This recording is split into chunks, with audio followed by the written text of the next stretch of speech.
সোনারপুর পৌরসভা 23 নম্বর ওয়ার্ডে ইলিশ উৎসব বিধায়ক ও জেলা সভাপতির হাত দিয়ে শুভ সূচনা। ভোজন রসিক বাঙালির পাতে যদি ইলিশ মাছ হয় তাহলে আর কিছু বলার নেই।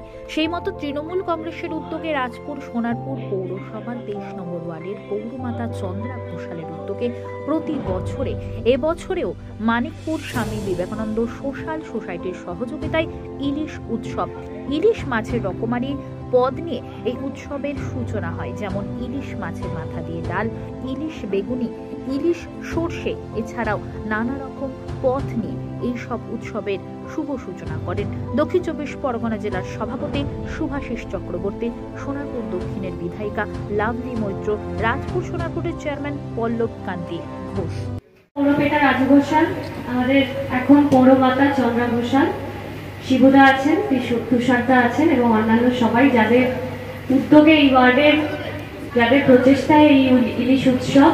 আর সত্যি আমি আগের বছর আসতে পারিনি, কিন্তু এবছর এসে দেখছি যে মানুষ কতটা ধৈর্য নিয়ে দাঁড়িয়ে আছে এবং কতটা আগ্রহী এই উৎসবে সামিল হওয়ার জন্য। কারণ ইলিশ মাছ সবার পছন্দের, বাঙালির প্রিয়, এবং ইলিশ মাছ এমন একটা মাছ যার প্রত্যেকটা রেসিপি আমাদের ভালো লাগে, এবং সেটাকে কেন্দ্র করে এই ওয়ার্ডের সমস্ত মানুষকে একসাথে নিয়ে এক জায়গায় সামিল হয়ে একটা উৎসবের মরশুম পালন করা, এটা খুব ভালো উদ্যোগ। এবং প্রত্যেক বছর এটা হোক, মানুষ আসুক, আনন্দ করুক, যারা পার্সেল নিচ্ছে, যারা বসে এখানে ইলিশ মাছ যা যা রান্না হয়েছে সেগুলো খাবে। আগের বছর বোধহয় পার্সেল ছিল না, এবছর নতুন চালু করা হয়েছে। অনেকে বাড়িতে গিয়ে আরাম করে পছন্দ করে যে বাড়িতে গিয়ে ভালো করে বসে খাবে, তাদের জন্য এটা ভালো সুযোগ। এবং প্রত্যেক বছর এটা হোক এই উৎসব, আমার শুভ কামনা থাকলো। এবং রাজু ঘোষাল, চন্দ্রা ঘোষালের উদ্যোগে এবং বিবেকানন্দ ওয়েলফেয়ার সোসাইটি, যারা বিভিন্ন রকম কাজকর্মে আমাদের সহযোগিতা করে সবসময় এই ওয়ার্ডে, এইভাবেই ওয়ার্ডের মানুষকে আমরা আনন্দ দিতে পারি, তাদের পাশে থাকতে পারি, এবং ওয়ার্ডের মানুষও যেন আমাদের পাশে থাকে, কাউন্সিলরের পাশে থাকে, এটাই চাইবো। সবাই খুব ভালো থাকবেন। আর আজকের এই ইলিশ উৎসব সবাই যারা যারা এসছেন সবাই এনজয় করুন। ইলিশ কিন্তু এখন আমাদের এখানে ভালোভাবেই পাওয়া যাচ্ছে। তবে এ প্রসঙ্গে একটু না বললেই নয় যে অন্যান্য মাছের চাষের ক্ষেত্রে কিন্তু পশ্চিমবঙ্গ এখন উল্লেখযোগ্য।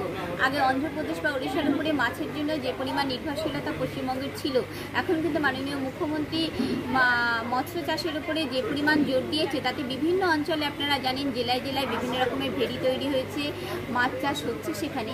কিন্তু দুঃখের বিষয় ইলিশ তো আর এরকম ভেড়িতে চাষ হওয়ার জিনিস না, সেটা সম্পূর্ণ সামুদ্রিক মাছ, এবং এই বর্ষার মরশুমেই কিন্তু তারা নদীতে আসে।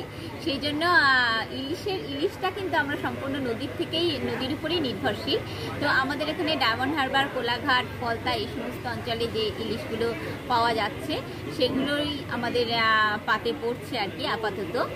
আর তবে এই ইলিশ ভালো এখন পাওয়ার আরও একটা কারণ আছে, সেটা হলো কঠোরভাবে এই যে ছোট ইলিশ যেগুলো, সেগুলো ধরা এই গত কয়েক বছর বন্ধ করার জন্য কিন্তু ইলিশের যোগানটা আপাতত একটু পাওয়া যাচ্ছে। আজকে কত রকমের আইটেম করলেন? আজকে আইটেম আছে ভাত সহ মোট 9 রকম আর কি আইটেম, সবই ইলিশের আইটেম।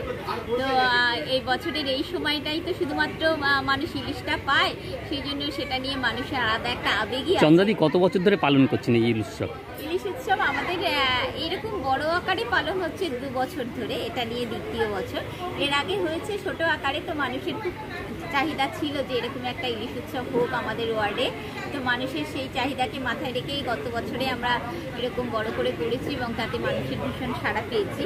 তো এবছরও আজকের দিনটাতে, তবে এই বিষয়ে বলে রাখি, এই গত কয়েকদিন ধরে একটু দুর্যোগপূর্ণ পরিস্থিতি রয়েছে, কিন্তু আমাদের এই অনুষ্ঠানটার দিনটা যেহেতু অনেক আগে থেকে নির্ধারিত ছিল, সেই জন্য আমরা এই দিনটাকে ইচ্ছা করলেও আর বদলাতে পারিনি। অনেক মানুষ তো অনেক আগে থেকে কুপন কেটে রেখেছেন ইলিশ খাওয়ার জন্য এই দিনটা, তার আমরাও প্রতিশ্রুতিবদ্ধ তাদেরকে ভালো ইলিশ খাওয়াবো।